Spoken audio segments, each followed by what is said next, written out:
Welcome to Potter Revisited, episode 107. I'm Tori. And I'm Shay. Today we are covering Chapter 9 of Order of the Phoenix, The Woes of Mrs. Weasley. Or, as we like to call it, Ron Weasley, the Chosen One. Yeah, this chapter, I just want to start off with, it kind of really brought out my just love of Ron and needs to defend him from everyone because he's kind of getting shit on by, like, the end of it. Yeah. He finally gets his moment and not everybody handles it appropriately. We'll talk about Ron and everything later on. We'll get into it. So leaving off from the end of last chapter, Harry has been cleared of all charges from his hearing, and Dumbledore is there, and then he just kind of straight up ghosts Harry and just is like, doesn't say goodbye, doesn't look at him, just, it's just like, okay, we're all done, and he just gets out of there. It's a dick move. Dumbledore, on the way out the door, doesn't even tell Mr. Weasley, like, even quickly what the result of the trial was. Like, he could have just said, innocent, and kept walking. Pretty rude to leave Mr. Weasley there. Yeah, he just straight up ghosts, and Harry isn't even sure if he should, like, leave the hearing or not. And it reminds me in school in some of, like, those, like, exam settings where, like, you're finished, but you don't know what you should kind of do. Yep. Because no one's really telling you what you should do.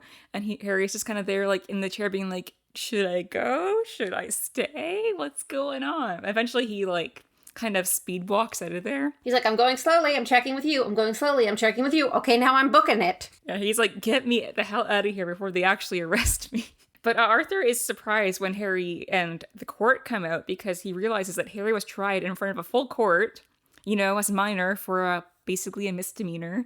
And it's just a huge sign of the corruption that's happening within the ministry. Yeah. So Mr. Weasley's like, good job, Harry. So glad you're innocent. Gotta go deal with some toilets. Because apparently the author couldn't think of any other sort of lighthearted, silly type things Mr. Weasley could work on. So it's once again toilets. And it's not the first time she's basically had Arthur's job be dealing with toilet problems. So it's a little lazy. I think she could have come up with something else that was giggly for Arthur to have to work on. Why is it always toilets? Yes, but Madame Bones comes out, and she and a few others say hi to Arthur, despite others, and it's kind of showing, Arthur's reputation within the ministry. He's got ins with some pretty, like, high-up people. But just the decent ones. Yeah, but Percy, on the other hand, walks right by Arthur, ignoring him, and Arthur, like, I think it says he has kind of, like, a twinge in, like, his face, but otherwise he seems to be ignoring Percy as well, which is kind of sad. Yeah. The big thing is when Harry and Arthur are leaving, they spot Lucius Malfoy speaking with Fudge down the corridor. Lucius is basically using his money to control those in power. Yes. So basically the politics of the wizarding world is very, very accurate to real life because Lucius doesn't need to run for office and he doesn't need to be elected. He simply puts money in the hands of people who are, and things go his way. And it's like one of those painfully realistic aspects of the book that the author does get right is government and big money. Yeah, and government hasn't changed since this was probably published in the 2000s? Yeah, I mean, we're in a different continent, but it's still the same. Rich people control everything. So Lucius, I guess, is finding out the details of Harry's hearing, and he calls him Patronus Potter, which I know it's an insult, but I think that's a really cool nickname. That's a sick nickname. Are you kidding? Patronus Potter? That's rad, especially because it's cool magic. Yeah, and it shows how powerful he is. Like, he can do a Patronus. And it's something he earned, because like the Chosen One title that Harry normally has is like, it had nothing to do with him, it had to do with his parents, it had to do with Voldemort, but like, he learned to do the Patronus. It was intentional, and he worked towards it, and he achieved it. And like, Patronus Potter, like, he could have jackets made, like, it's cool. But I was thinking the way Lucius speaks to Harry and Arthur in front of Fudge shows how secure he is in his position, because he's just being, like, really kind of terrible and saying just, like, really terrible things. And he's just so comfortable in where he is, because he makes a lot of slight remarks about Harry escaping the graveyard. And Harry's like, I can't believe he would say that in front of the minister, like, in the ministry. But yeah, Lucius is so secure, like, with where he is and with Voldemort and everything, that he's just, like, doing whatever the hell he wants. He's like, I hang out with the Dark Lord on the weekends, I grease the palm of the minister on the weekdays, I make fun of children in front of the minister casually, and they don't mind. Yeah. Nobody's judging me. I have too much money to be judged. I can't wait till Lucius goes to jail at the end of this book. Yeah. The fact that he's literally just blatantly name-calling a child in front of the Minister of Magic is just so grimy. Yeah, he's just being so slimy, and I'm just like, I can't wait till you're in prison. Like, just wait. Just wait. But Arthur takes Harry back to headquarters, and of course, everyone is super excited that he is off. He's going back to Hogwarts. Fred, George, and Jenny are doing this, like, he got off chant, and I wish that could have been in the films, because I think it's so, like, realistic and just, like, relatable, like, making up a song to celebrate something with your siblings. Yeah, the twins being kind of loud and obnoxious about it. Ginny joining in because she's there for fun, you know? It's Mrs. Weasley telling them off for being loud. It's just like, it's just a really fun moment. I love how Ron and Hermione both handle it. Ron's like, I knew you'd get off because you always get away with stuff. And I was like, I mean, true. It's basically the same thing Lucius said, but with the opposite connotation. Lucius is like, Harry Potter always gets away with things. And Ron's like, Harry Potter always gets away with things. Like, it's very funny. And Hermione, it's funny because, like, she's talking about, like, the legal precedent of it all. She's like, you know, I knew you were in the right, Harry. I knew you had the evidence behind you. But at the same time, you could tell she was nervous. And I think maybe, given how smart Hermione is, I wonder if she knew that Harry was in the legal right, but she didn't actually know if being legally in the right mattered in Wizarding Court, you know? Like, because she's Muggle-born, and she probably knows a fair bit about Muggle politics just from being, like, educated and curious. But she doesn't really know how wizarding politics works yet. This is sort of her first time dabbing her toe in that. And she's like, I don't know if having all of the evidence on your side matters if the Minister of Magic wants you to look stupid. So, like, she knew he was right, but at the same time, she just didn't know if that mattered at all. Yeah, I mean, she did a bit of it when she was helping Hagrid with Buckbeak's appeal. That was kind of her first realization, or I guess moment where she realized how corrupt government is. Yeah. Because they did all the right things, and Buckbeak was still executed basically because Lucius was a rich man. And so I can see that she's like legally, like, by the law, Harry's in the right, but, like, that's not realistically how the government works. So yeah, she was very anxious. But I'm just thinking of the relief Harry must feel, because he talks about everything feeling just so much funnier, everything feels lighter, and I just feel like it's that moment where, like, something you've been very anxious about is over, and just that, like, relief you feel. You don't have that weight on you anymore, and it's just, like, a great feeling.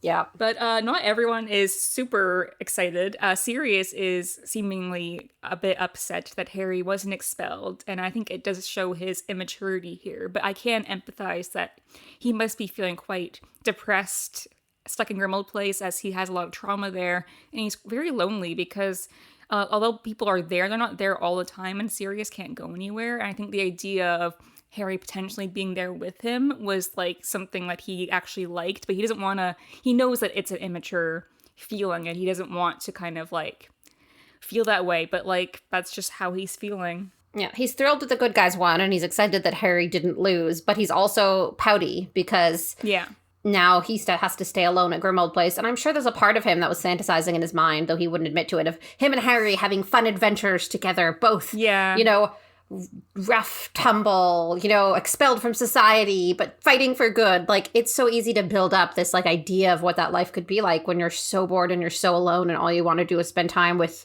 the living embodiment of your dead best friend, you know? Yeah. Like, he's like, no one will be there to tell me it's Harry and not James. So I can do all the fun things I would want to do hanging out with James, with Harry, and no one can tell me not to because everyone else is out in the world and we're stuck in Grimmauld Place. Like, yeah. And I get it. It's a maturity thing, but it's also very human to just be happy for someone, but also, you know, selfish. Like, I'm happy for you, but it should have been me, you know? I'm happy you were seen innocent, but I wish I had been seen innocent. Hermione really clocked him. She really kind of, like, psychoanalyzed him. Yeah. Our girl's reading Sigmund Freud. She's like, she knows things. Yes, so the kids are back to cleaning up Grimmauld Place, and Ron's complaining. So Hermione suggests a sponsored clean of the Gryffindor Common Room as a way to get fundraising and awareness for this for Spew. Because she's like, you know what, this would be a great idea to kind of show people what health selves do. And it's like a great, you know, idea of showing like what the awareness of like what house elves are doing for nothing, and also fundraising for her campaign for Spew. And I just love that Hermione's still very dedicated to this, despite the flack that she gets from Harry and Ron, because I feel like at her age, people are very perceptive to how they're perceived and like what things are cool and what aren't cool. But she's very much like, this is right. I can feel it in my bones, and like I don't care what anyone says. I'm doing this. I think that specifically as an adult, Hermione's activism is so important to me. Having one of the good guy characters who's willing to not only go against like the norms of the society, but also kind of directly go against her own friends when she sees something as immoral.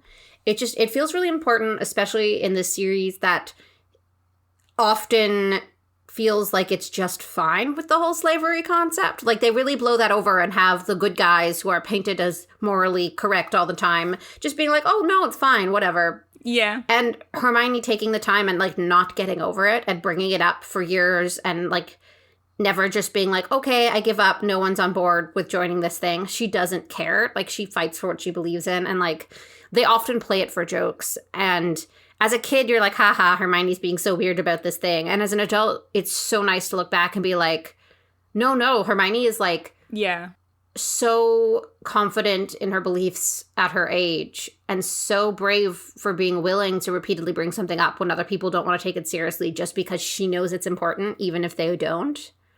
And like, it does kind of make everyone else look pretty like ignorant.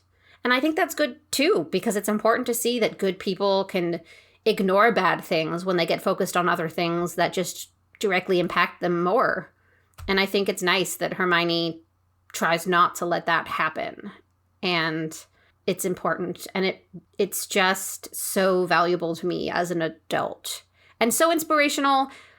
Like, I wish I had taken Hermione the way she should have been taken when I was younger. Like, I wish I hadn't. Like, it feels like the author really doesn't want you to value Hermione's fight for house elves' rights. And it's, like, portrayed that way. And now as an adult, understanding the context of slavery more, it's like, it's so gross that something so good was done for Hermione's character and then played off as if it wasn't so good.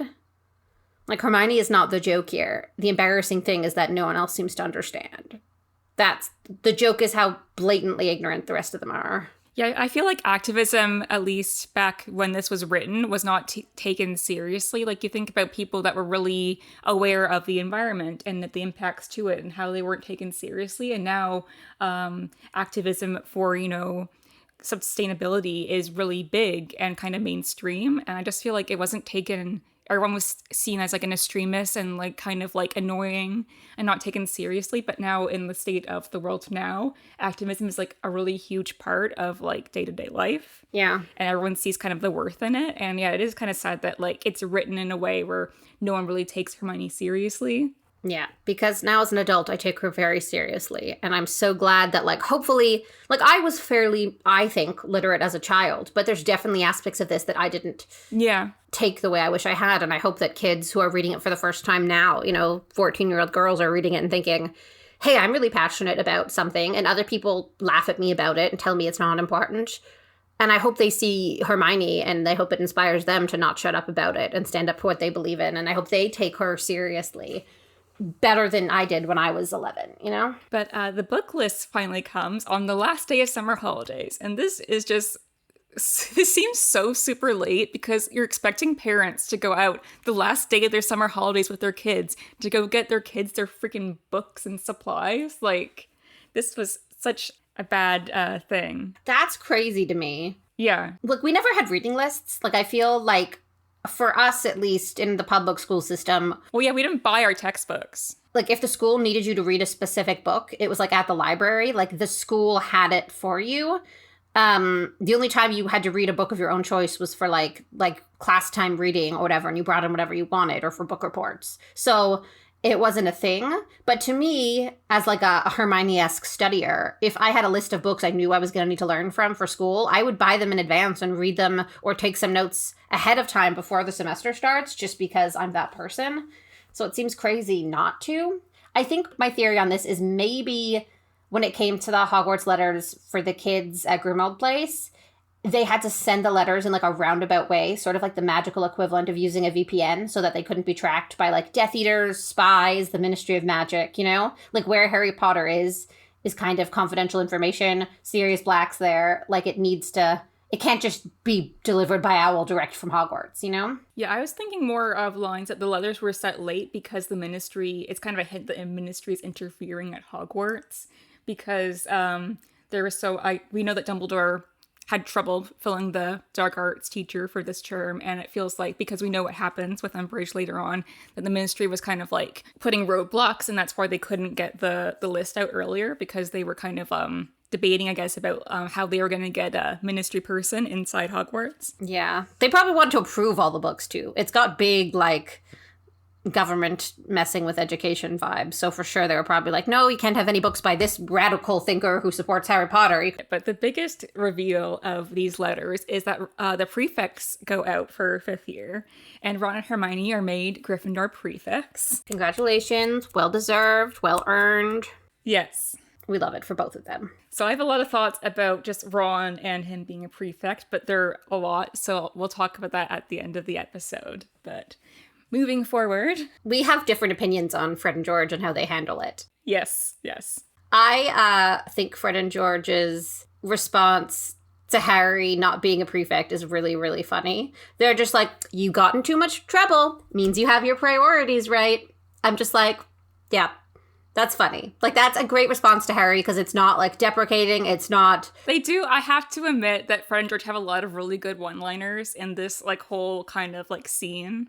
And it's showing a lot of empathy towards Harry, because I'm sure everyone sort of expected Harry Potter gets things. Harry Potter's going to get this thing, especially if Hermione got it, you know? So it's kind of nice that they were aware of Harry might be having feelings, and they played it off in a way that was just, like, nice and funny and lighthearted and very authentic to who they are.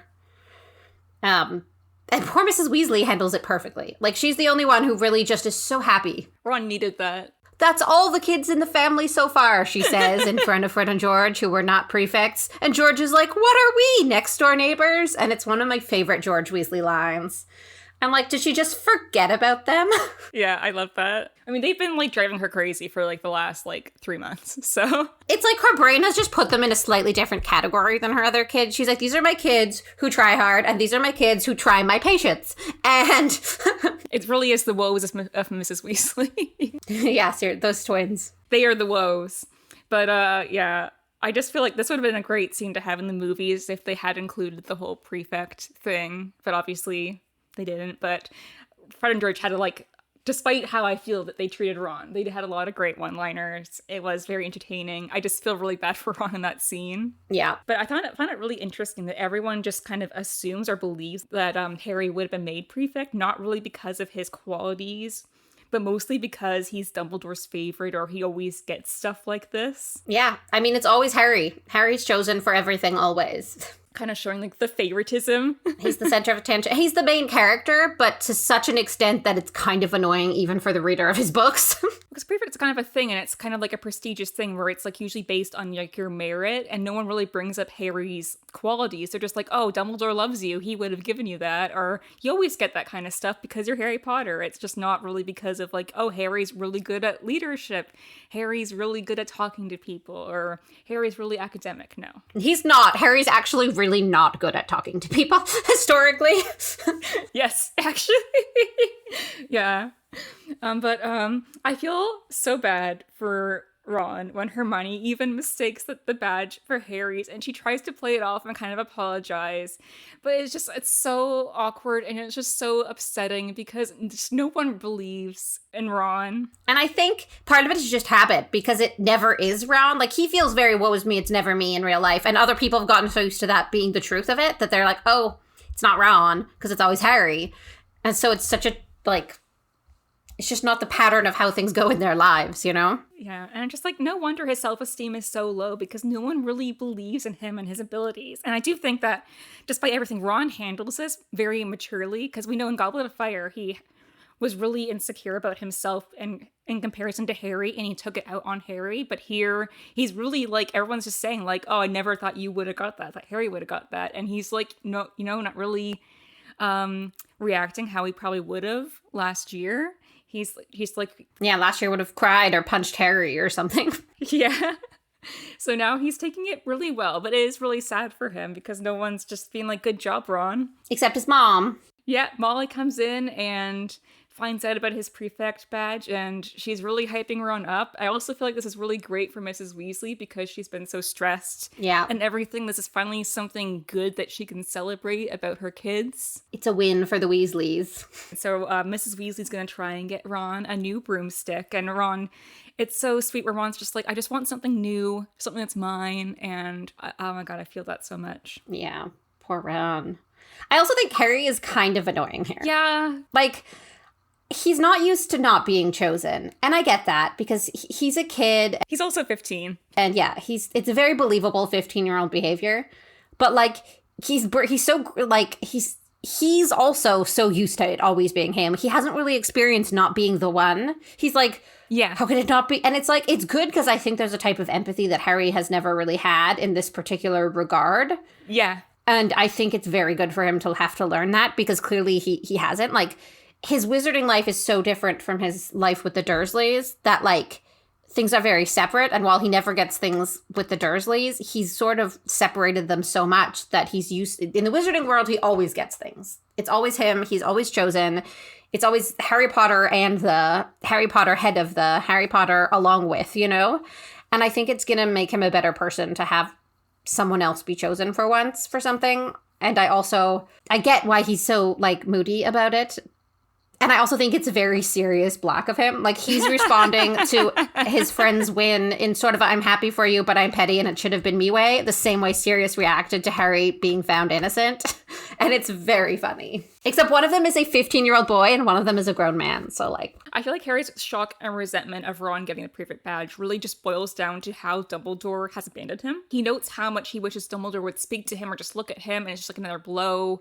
And everyone keeps saying, like, oh, I thought you would have got it because of how close you are to Dumbledore. And Harry's just been abandoned by Dumbledore. And he's like, well, why wouldn't Dumbledore give me the badge? And it kind of comes out.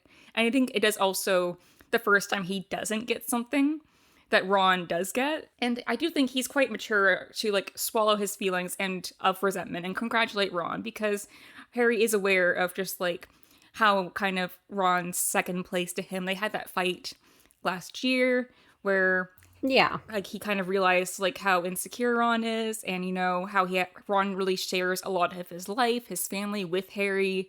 And so it is mature for Harry to be like, you know what, you got this thing, this is good for you. Even though Ron's like, I thought you would have got it. Yeah.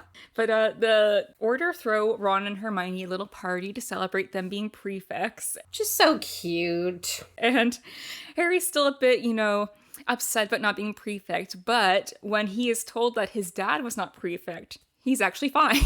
I love that Harry's default thought was that his dad probably was prefect. Like, we've heard a lot about James Potter, you know? So it's kind of funny to me that Harry might have in any way assumed his father would have been prefect. Like, that's a bad choice. I don't think he assumed that James was prefect. I think he was more shocked he didn't get it because everyone thought he would get it, and also it's just, like, another thing he feels like Dumbledore's, like, you know, abandoned him for.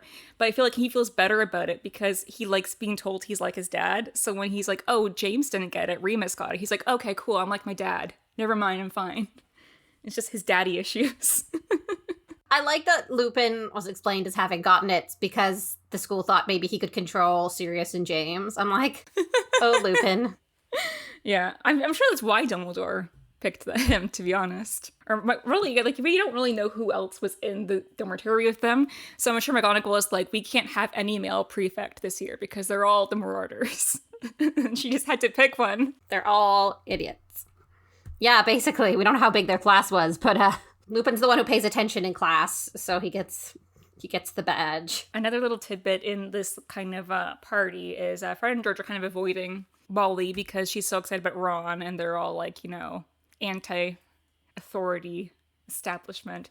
So they're wheeling and dealing with Mundungus for their joke shop, and Harry's actually getting a bit worried because Fred and George are like, getting some very dangerous illegal substances, and he's like, what if there's another family estrangement with the Weasleys, and like I'm really the cause, because he knows Molly doesn't want them to have a joke shop, and he's secretly invested in it. He's so cute because he's 15. Like, she can only be so mad at him. See, like, that's what you get when you give 15-year-old buckets of money. Like, he's gonna do silly shit. They're lucky he doesn't actually have a hippogriff tattoo yet, It's glad that he's actually like invested in a business that we know does well, instead of blowing it on what would I spend money on at 15? If I had been given that amount of money at Harry's age, I would have a full sleeve of tattoos dedicated to the band Bring Me the Horizon and so many horses.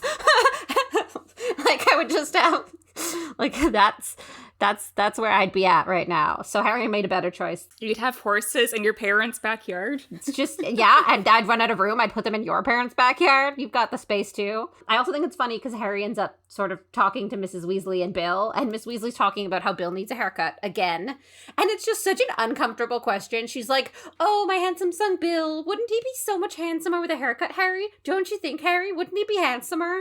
And it's such an uncomfortable question to ask your kid's friend, but it's also totally the type of situation that I feel like I have been in as a person. Like, you're in your car going to like a cottage weekend with your friend and your friend's parents and your friend's weird brother, and the mom is like, isn't my son so handsome? And you're like, I'm here to spend the weekend hanging out with your daughter who's my friend. Why are you asking me these questions? Oh my god. Like, I've been in this situation, and the answer was like, ugh. I do feel like that there's that thing where like your friend and their mom are having like a disagreement about something, and they ask you for your opinion. And they kind of put you on the spot, being like, oh, shouldn't she get her hair cut to her shoulders? Wouldn't it look so much better? And like your friend's like, no, I want to dye my hair black. Like, I don't pay rent. I don't get a vote. Like, I don't even live here. I don't even know you people. So Moody kind of brings the mood down because he thinks that it's so cool he found a picture of the original Order of the Phoenix, even though basically all of them are dead. And he's showing Harry and telling them how they all died. It's so morbid. He's like, dead, dismembered, missing, presumed dead. Yeah. Totally insane. Died 2 weeks after this was taken. Like, pretty depressing stuff. But he shows Harry, obviously, his family, his parents are there, but also Wormtail's there.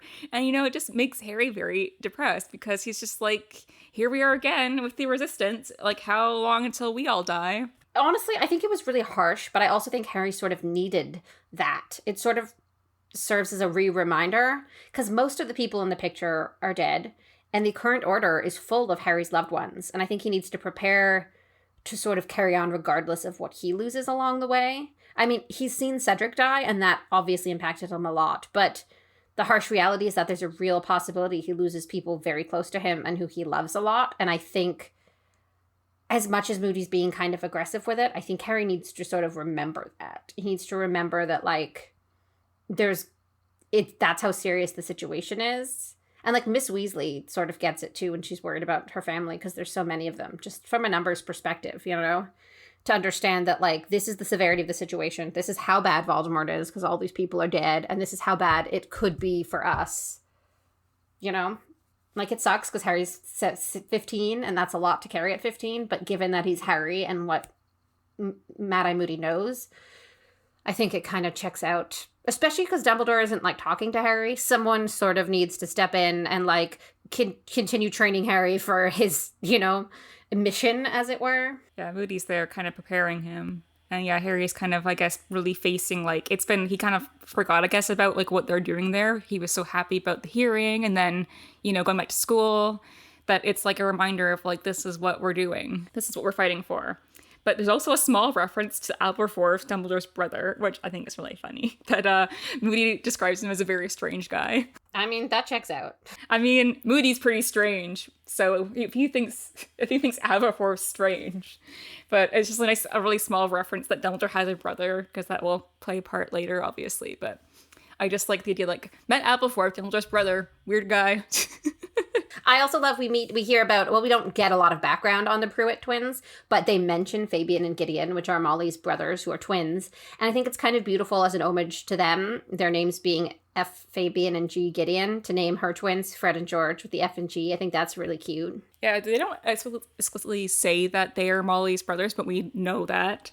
And it's just, I think it even gives more to the scene that follows with Molly being so upset about the potential of loss of family because she has suffered such a big loss. She has lost family to the Dark Lord, yeah. And so moving on, Harry decides that he is just going to get out because Moody's kind of bummed him out. And he's just like, yeah, I'm done with today. And he comes across Molly and a dead Ron, but it turns out to be the Boggart. So poor Molly's facing this Boggart, which is turning into members of her dead family. And I just feel like this is her tipping point, like with all the stress she's under. She's just kind of like reached her boiling point. I have a couple thoughts on the Boggart. First of all, I remember the first time I read that page as a kid because Ron's dead body was on the floor, and I'm like, what the Yeah. I was so confused. I was like, did I miss a page? Like, that escalated so quickly. I feel like I probably had the same reaction. What the? And then you're like, yeah. And then Harry's like, but Ron was downstairs. I'm like, yeah, you're right, Harry. Ron was downstairs. Yeah, I mean, after they killed Cedric, like, you're just kind of like anyone's game. So you're going into this book and you're just like, wait, dead body? What the fuck? I go through the same thought pattern as Harry. Fuck, Ron's dead. Actually, does that make sense? Maybe it doesn't make sense. Probably not Ron, but like, it's very funny. I still remember being like, did I missed a page? Like, how did that happen? And not even like... The fun part of reading these books again is like you remember when you read it for the first time another time and like the thought process you had.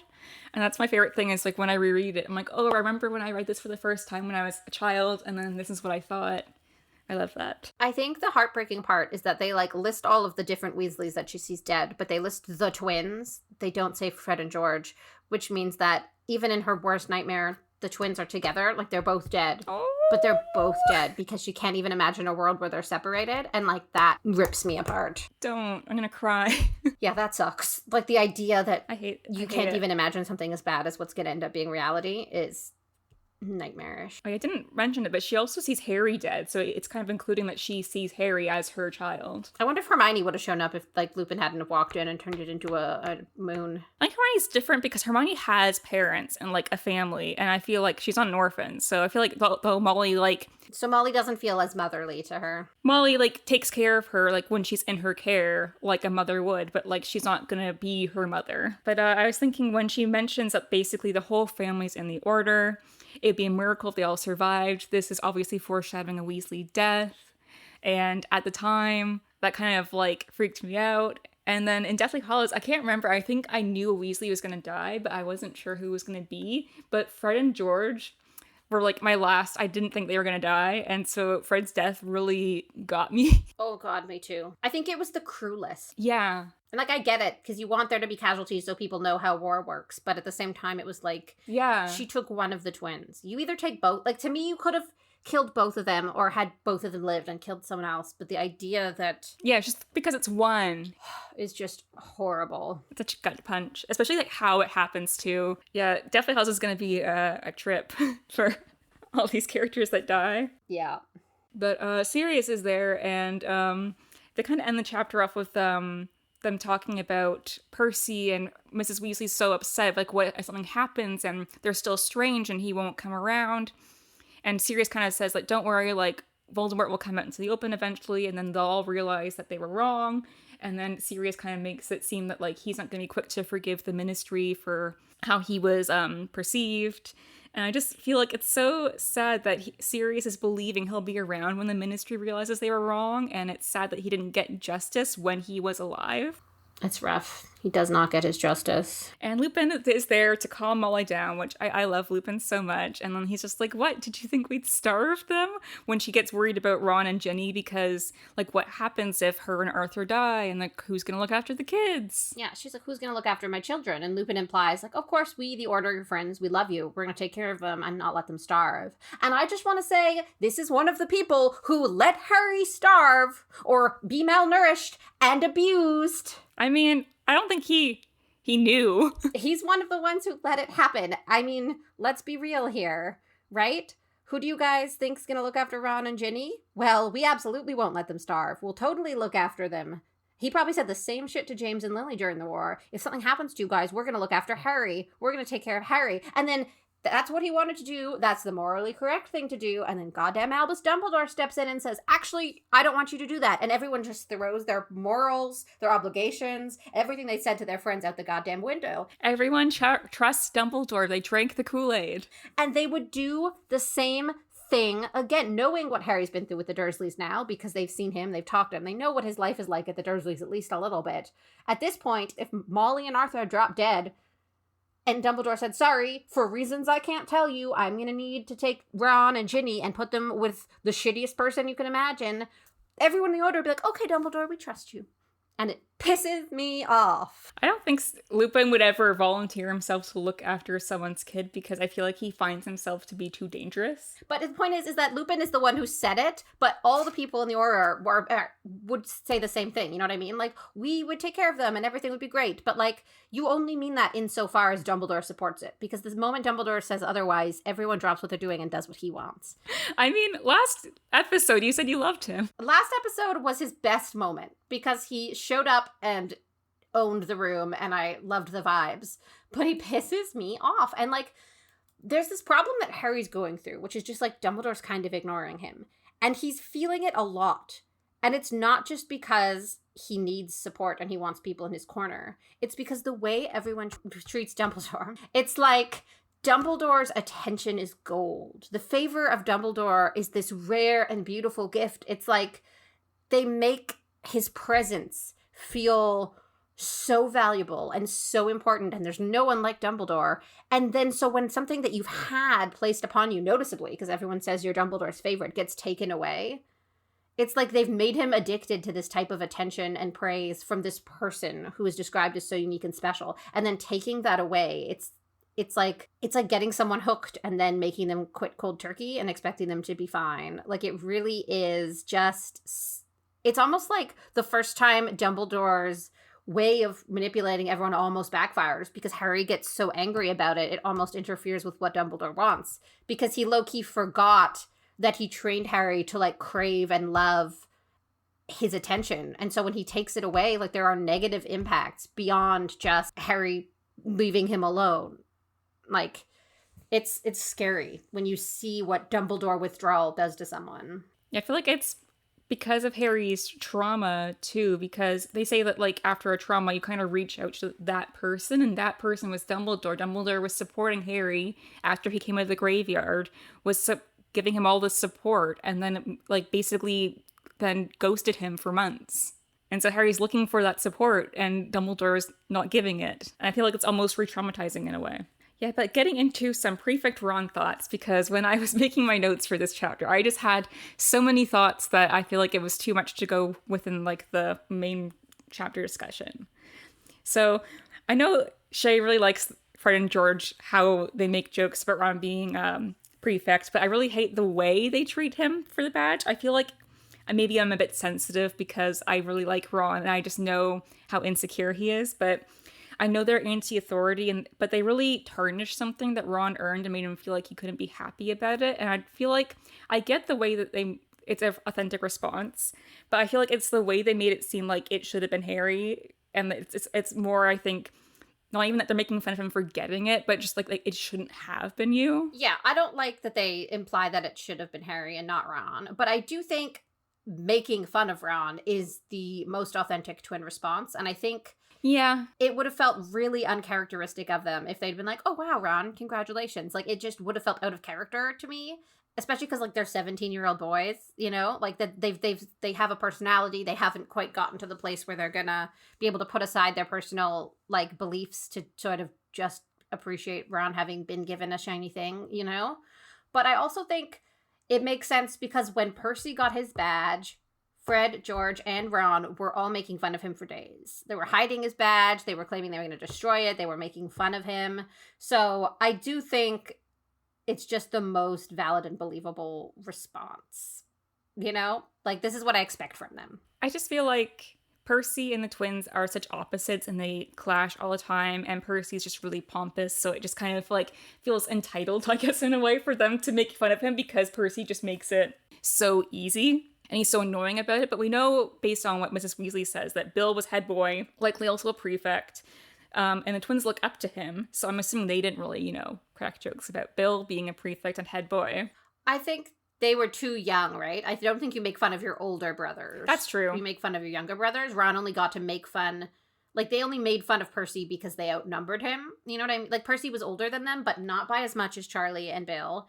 Percy didn't give off cool. Like, Bill is cool regardless of what he does. He has an earring. But, like, I think by the time Bill was out of the house and Charlie was leaving, the twins and Ron outnumbered Percy. So it was really easy to just make fun of him in a way that probably wouldn't have happened if Charlie were still at home or Bill were still at home. Because they'd be like, dude, I was a prefect. I'm cool.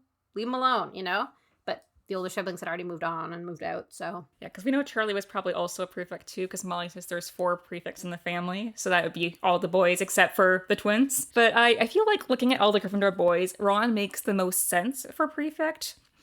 Ron's very personable, people listen to him, and he does try to help people. I think giving Ron the badge is the right move, as it can help him improve his self-confidence issues and also build on the leadership qualities he already has. And I feel like Ron makes the most sense because he's able to balance out with Hermione. I feel like Hermione is someone you know would be prefect. She makes sense. She's very studious. She's all about the rules. But we know that Hermione really struggles socially and she has issues admitting when she's wrong. And I think this is an area where Ron, as her partner, would be a really big asset. And then also, I just want to say a big fuck you to Dumbledore for telling Harry that Ron only got the badge because Harry he had too much going on. And I just feel like Ron is a whole person and he deserves more than being just like, a sub-in for when Harry's too busy. Honestly, fuck you, Dumbledore. Ron really has done a lot of things to actually earn this, I think.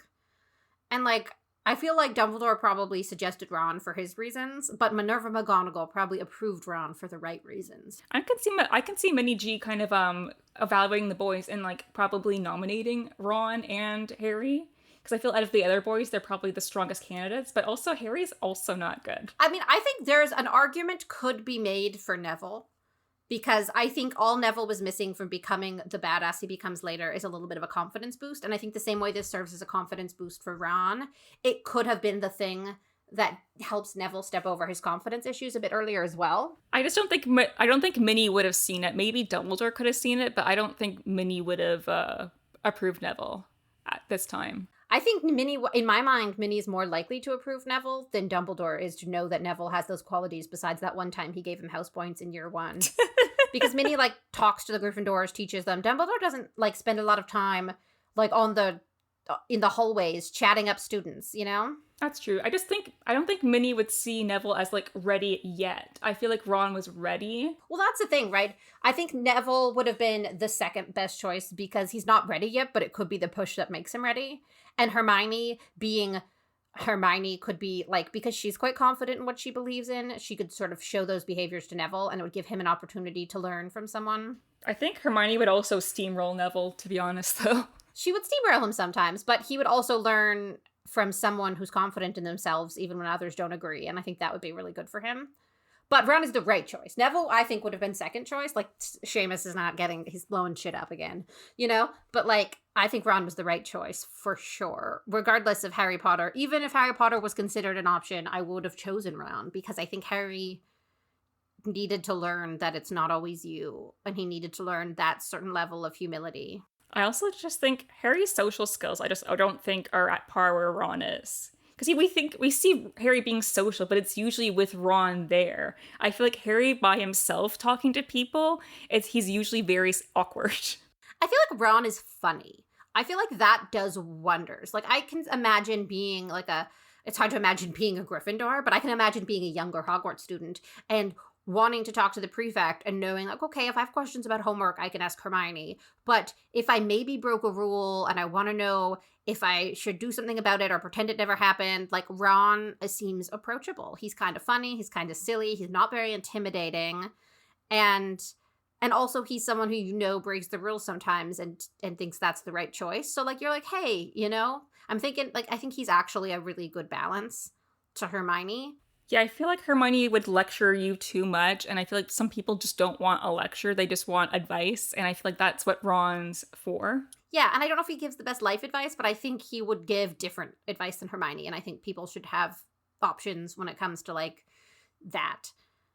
And also, he knows a lot about the wizarding world, and I think it's nice that they have someone who's lived in the wizarding world their whole life and someone who has muggle world experience, because, like, sometimes the issue you're going to want to talk to your prefect is that, like, I miss watching Sunday morning cartoons so much when I'm at Hogwarts. I want to watch Scooby-Doo.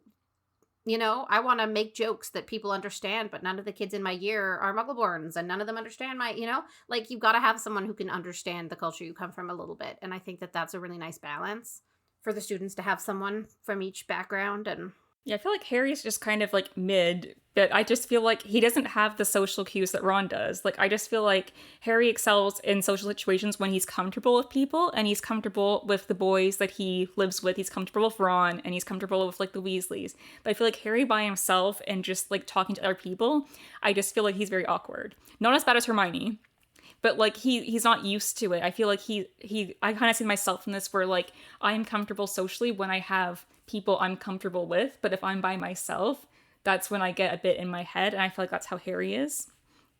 And I feel like he would have struggled with people coming up to him and asking him about stuff, because Harry already has, like, a lot of pressure on him. So I feel like people coming to be like, hey, I have this issue with my roommate, Harry's gonna be like, oh my god, Voldemort's trying to kill me, leave me alone. yeah, could you imagine? You're like, yeah, this person in my dorm, they keep scstealing my towel and using it because their towel is a similar color to my towel, and I've told them multiple times, and they just, and Harry's like, battle scars, yeah, trauma, and you're like, oh shit, okay, never mind. But, like, that's the thing, right? Ron and Hermione are a lot more relatable too, because they're, like, they've done some great stuff, but they're still kind of normal people. They're not heroes you heard of growing up, Yeah, exactly. I also did think that Harry would have struggled working with Hermione, because I just feel like he kind of just goes along with what Hermione says. Like, what we saw in Goblet of Fire when he's hanging out with Hermione, he was just like, Hermione's too much. But he doesn't really, like, argue with her or, like go back at her, and Ron does, which is why I think Ron and Hermione as a couple, and also, as prefects together, they really, they match perfectly. They're, like, well suited. And I feel like Harry works better as a Quidditch captain, because it's still more about the game and strategy, and he has more of, like, a team, so it's not really like he's, like, there to help people. It's just more like it's about teamwork, which I think he excels in that group, basically. I don't know if I ever loved Harry as Quidditch captain. I think he probably shouldn't have been. I feel like he misses a huge chunk of the games that he could have played because he's injured or side questing against evil, which is just, like, I think fair.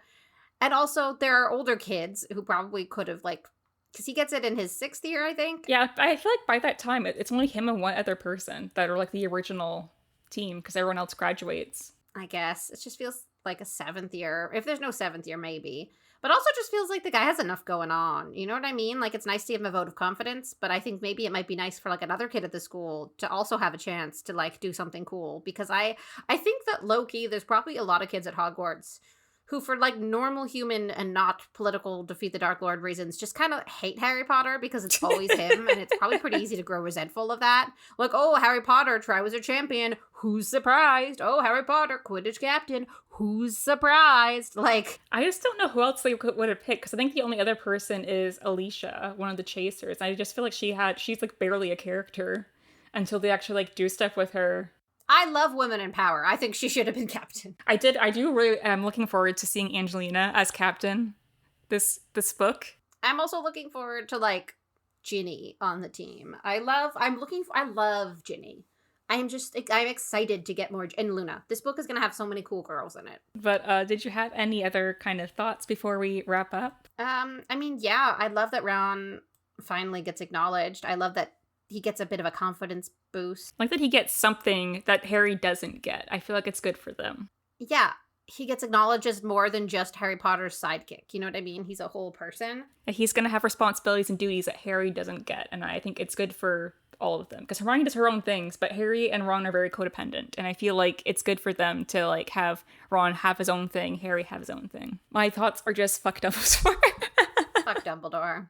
I really hate this, what he says about Ron being prefect. It's just so condescending and bad. It's so frustrating because it's everything Ron fears. Yeah.